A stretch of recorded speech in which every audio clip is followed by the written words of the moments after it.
Unang pangyayari, 16 na taong gulang pa lamang si Nena, ngunit maaga siyang namulat sa realidad. Mula pagkabata ay siya na ang tumutulong sa kanyang pamilya. Siya rin ang bumubuhay sa kanila mula nang iniwan sila ng kanyang ama. Pangalawang pangyayari, lahat ng trabaho ay pinasuka ni Nena. Lahat ng bagay ay ginawa niya na mabuhay lang ang kanyang pamilya.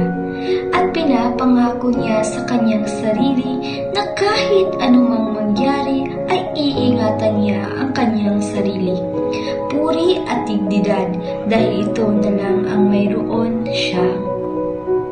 Ikatlong pangyayari. Pero sa hindi inaasahang pangyayari, nawala ang paninindigan ni Nena.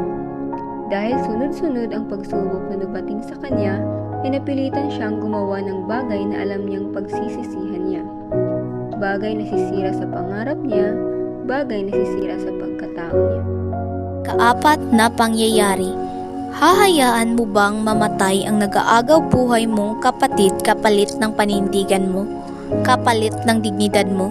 Para kay Nena ay hindi niya kayang gawin iyon sa kanyang kapatid. Ikalimang pangyayari, isang gabi, gumawa siya ng isang pagpapasyang babago sa kanyang buhay. Pumunta siya sa isang club na pinagtatrabahuan ng kanyang kakilala. Pagpasok pa lamang ay bumungad na sa kanya ang madilim na lugar.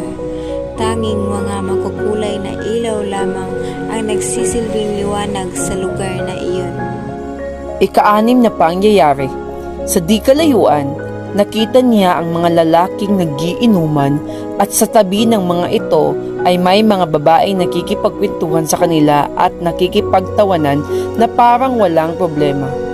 Hindi nakatakas sa kanyang paningin ang ilang panghihipo ng mga lalaki sa mga babae. Ang nakikita niyan ito ay nakakadiri sa kanyang paningin. Ikapitong pangyayari. Habang inaayawan siya ng kanyang kakilala, gusto niyang maiyak. Bawat dampi ng make-up sa kanyang muka ay parang nabubura ang dignidad niya. Pinasadaan niya ng tingin ng kanyang sarili. Hapit at maikling damit at maikling shorts. Damit pa ba ito? Nang makita ang refleksyon niya sa salamin, ay nakakadiri, immoral at mababang klase na babae ang nakikita niya. Ikawalong pangyayari. Nang gabing iyon, bago tuluyang masira ang pagkatao ni Nina, ay tila isang biyaya ang pagdating ng kanyang kababata na si Nelson. Nakapagtapos ito ng pag-aaral at naging mayaman nang mahanap ang tunay na magulang. Sinakluluhan niya si Nena at tuluyang inalayo sa lugar na iyon. Ika-9 na pangyayari. Tinulungan ni Nelson si Nana sa mga bayarin sa pagpapagamot sa kanyang kapatid. Maging ang nanay ni Nana na may sakit ng panahong yon ay tinulungan ni Nelson.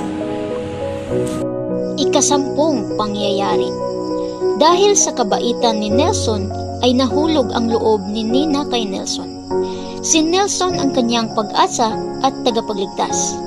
Dahil dumating ito sa panahong kailangan niya.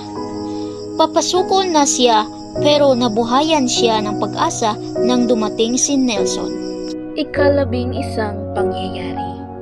Tinulungan siya ni Nelson na makapag-aral muli at hindi na siya tumanggi dahil nangako siya na suklian niya ang kabutihang ito ni Nelson. Ika-12 pangyayari. Makalipas ang 10 taon, kinasal silang dalawa. Namuhay sila ng masaya at puno ng pagmamahal kasama ng kanilang nag-iisang anak na babae.